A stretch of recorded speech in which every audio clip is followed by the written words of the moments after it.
శ్రీ కొణిదల పవన్ కళ్యాణ్.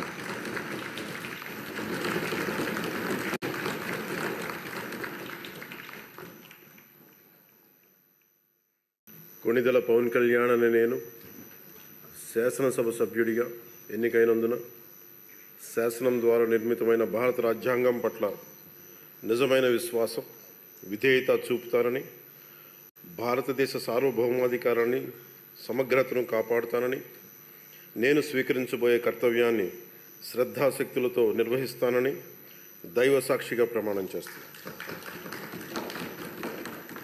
ఆంధ్రప్రదేశ్ శాసనసభ సభ్యుడైన కొణిదల్ పవన్ కళ్యాణ్ అనే నేను సభా నియమాలకు కట్టుబడి ఉంటానని, వాటిని అనుసరిస్తానని, సభా మర్యాదలను పాటిస్తానని, సాంప్రదాయాలను గౌరవిస్తానని దైవ సాక్షిగా ప్రమాణం చేస్తున్నాను.